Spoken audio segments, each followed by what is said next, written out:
पिछले 7 महीने से जारी यूक्रेन जंग एक खतरनाक मुकाम तक पहुंच गई है। राष्ट्रपति व्लादिमीर पुतिन के वॉर प्लान के फेज 2 को डिकोड करने के बाद दुनिया के रक्षा विशेषज्ञों का ये कहना है कि यूक्रेन में रेफरेंडम यानी कि जनमत संग्रह के बाद यूक्रेन जंग और भीषण हो जाएगी।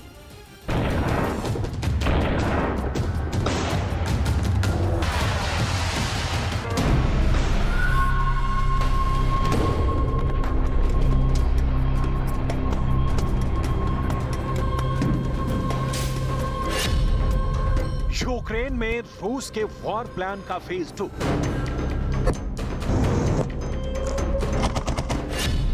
यूक्रेन में रूस तैनात करेगा 3 लाख रिजर्व सैनिक।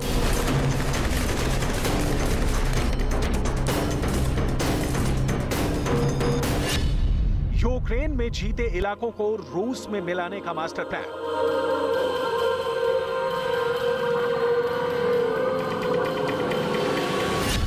यूक्रेन जंग में आया खतरनाक मकाम।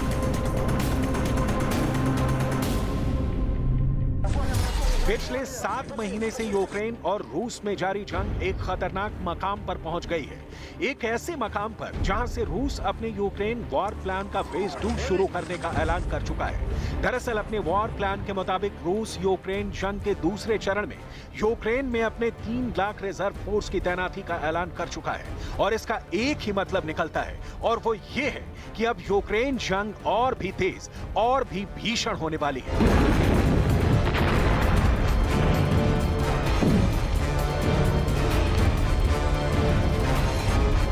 रूस और यूक्रेन के बीच जारी जंग फिलहाल यूक्रेन के पूर्वी और दक्षिणी हिस्से में सिमटे दिखाई दे रही है। Institute of study of war के मुताबिक रूस का यूक्रेन के करीब 15% इलाकों यानी करीब 90,000 वर्ग किलोमीटर से ज्यादा इलाके पर कब्जा है।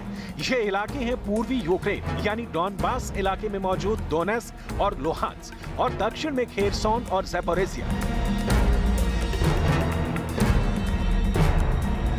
आइए अब आपको बताते हैं कि आखिर रूस का यूक्रेन जंग में वॉर प्लान का दूसरा चरण है क्या। रूस के यूक्रेन जंग के फेज 2 की पूरी जानकारी देने से पहले आइए आपको कुछ तस्वीरें दिखाते हैं। ये रूस और उसके पड़ोसी मुल्क कजाकिस्तान की सरहद की तस्वीरें हैं। गाड़ियों के काफिलों का मीलों लंबा जैम। खबर के मुताबिक इन गाड़ियों में सवार तमाम लोग जल्द से जल्द रूस छोड़कर भागने के फिराक में हैं और जिस शख्स ने ये वीडियो बनाया है उसका दावा है कि वो खुद इस जैम में 7 घंटे तक फंसा रहा और यहाँ मौजूद लोगों का कहना था कि वो 2 दिन से इस जैम में फंसे हैं। Я считаю, что это очень плохо. Я не поддерживаю такие решения правительства. И я был морально к этому готов уже где-то полгода. Я хотел уехать с 31 марта. И постоянно все откладывал. Ну вот, сейчас. Я думаю, что это... Вообще это большая трагедия. И то, что происходит, конечно, это тяжело писать словами. И я только соболезную людям, которых призывают насильно. И я слышал даже истории, как выдают повестки чуть ли не на улице.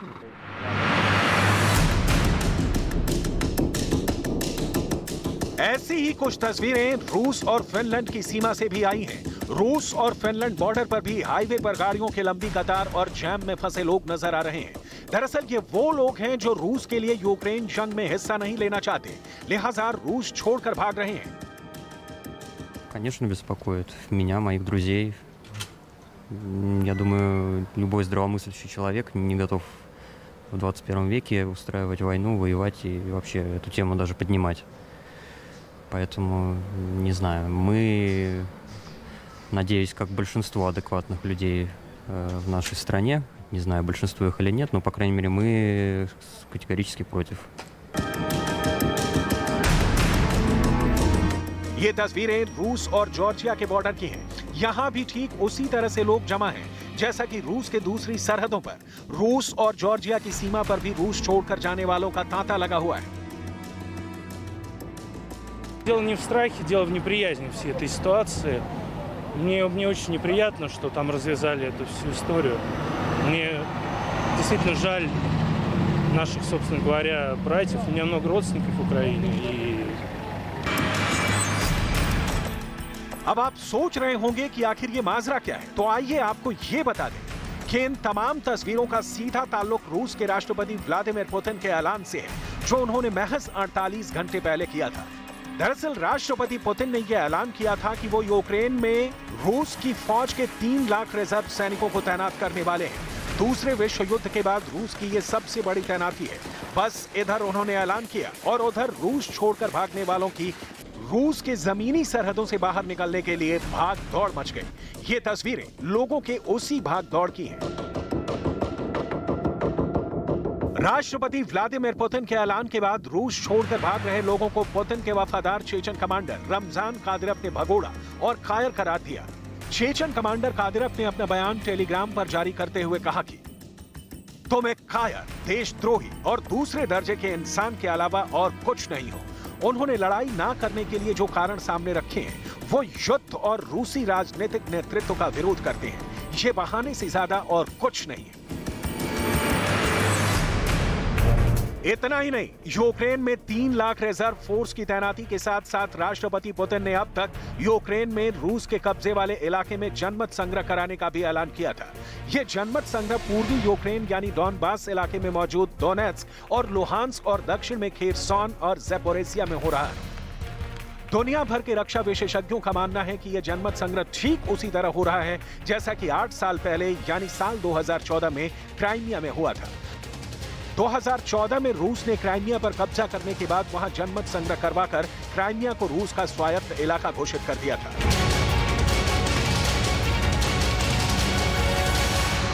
Шел на митинг сегодня с удовольствием, чтобы выразить солидарность с людьми, которые сегодня начали проводить референдум за присоединение к нам в Россию.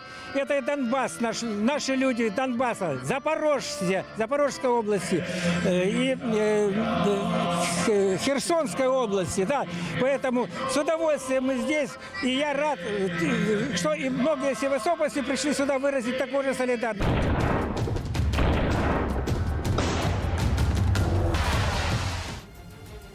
यूक्रेन के 4 इलाकों को खुद में मिलाकर रूस अमेरिका समेत नेटो को संदेश देना चाहता है कि उसे रोकना मुमकिन नहीं है। हालांकि यूक्रेन ने रूस पर पलटवार करते हुए अपना 6000 वर्ग किलोमीटर का अपना इलाका रूस से वापस ले लिया।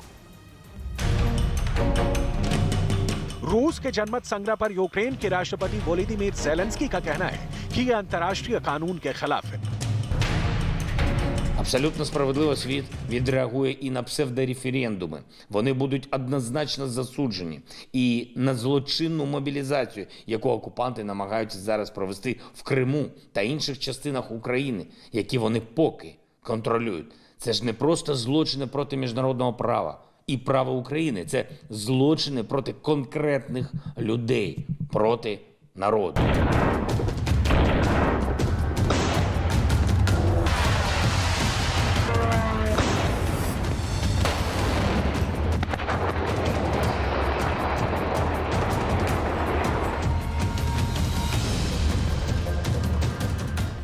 दरअसल यूक्रेन के 4 इलाकों को खुद में मिलाकर रूस अमेरिका समेत नेटो देशों को यह संदेश देना चाहता है कि उसे रोकना मुश्किल है। लेकिन हाल के दिनों में यूक्रेन ने जोरदार पलटवार करते हुए उत्तर पूर्व में खार्किव इलाके में रूस से 6000 वर्ग किलोमीटर से ज्यादा इलाका वापस हासिल कर दिया। उसकी वजह से रूस समर्थक भी पुतिन की नीति पर सवाल उठाने लगे थे। लेकिन जनमत संग्रह के बाद राष्ट्रपति पुतिन अपने आलोचकों का मुंह बंद करवाने में काफी हद तक कामयाब हो जाएंगे। उधर यूक्रेन के राष्ट्रपति ज़ेलेंस्की का दावा है कि वो रूस के कब्जे वाले यूक्रेन के तमाम इलाकों को आजाद करवाएंगे।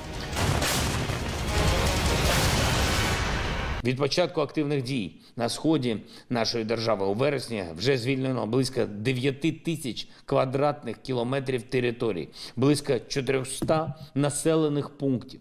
Цей відчутний результат досягнутий завдяки тому, що наші люди на тимчасово окупованій території нам допомагають.